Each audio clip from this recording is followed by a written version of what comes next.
This is Fox News Alert. Welcome back to Hannity, and joining us once again, this time in person, on camera, the man of the hour who defeated Eric Cantor tonight. Dave Brat is back with us. Dave, good to see you now.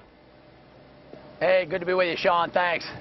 All right, I want to go back, and I want to. This, as you know, is a political earthquake. What has happened here tonight, and is being viewed as such. What message should this send? Not only the GOP, but Democrats as well. Democrats think, oh, this shows that the Tea Party controls the Republican Party. Is it that, or is that maybe the country is looking for jobs and websites that can be built by the government correctly, not for $700 million, and for a VA that actually supports our vets? Which side do you think this is? Yeah, no, that's right. The American people are very interested in real ideas and moving beyond the sound bites. And so right now our political dialogue in the nation is just concerned with this right and left versus debate. And my entire campaign was built along a stump speech that took 20 minutes or so, full of serious ideas, and the people resonated with that, and they loved that. And so I had volunteers working endless hours for me, and they paid attention, and the American people want to pay attention to serious ideas again. Our founding was built by people who were political philosophers, and we need to get back to that, away from this kind of cheap political rhetoric of right and left. I ran on free markets. I don't know that those are right or left. I ran on rule of law, property rights. I ran on immigration. I don't think those are right and left issues. I think those are just free market constitutional issues. All right, you now have replaced the House. You will replace the House Majority Leader. Walk us through, if you could guide the Republican Party, and I think you're going to have a pretty big microphone and a loud voice when you finally get to Washington. Assuming that you win the race, and I would think you have a very good chance. Let me ask that: what would you say? What direction do you want this party, your party, to go in that would help solve the country's problems? Right. I don't think a lot of folks in D.C. understand what free markets are, so that's the most important piece. Fannie and Freddie made 2/3 of all subprime mortgages. That is not a free market institution, right? That entity, along with the Fed print too much money back in 03 and 04, caused the housing collapse. So we need to take free markets seriously. That means we have to put an end to all these tax credits and tax deductions and loopholes.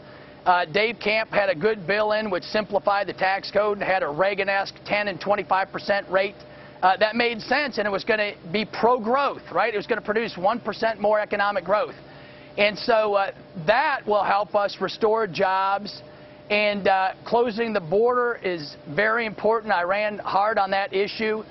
First, you got to get your own house in order before you can help others, and we're out of control right now. On fiscal discipline, our debt's over $17 trillion. The unfunded liabilities are $127 trillion. And no leader on either side is mentioning the biggest economic problems we have in the country right now. And I base my campaign on those numbers and a pledge to fix them. Right, because you're right.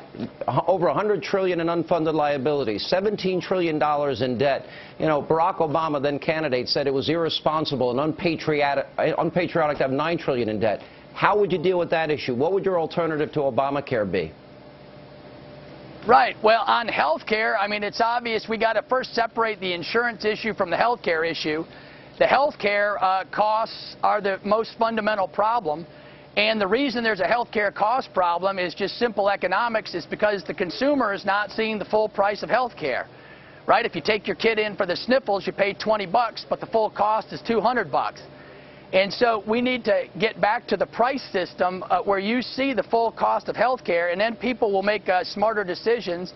That'll reduce health care costs, and it's a huge part of our economy. Instead, we're centralizing top-down everything in the country right now, and the history of nations is the history of central governments run amok, right? And the United States exceptionalism has been to stay away from that tendency that it's easy to fall prey to trying to solve everything at the federal level, but most every federal program is insolvent right now, and everybody knows it. When I knocked doors, I said, are we on the right track? And everybody said, absolutely not. And so we need to change course and fix some big problems.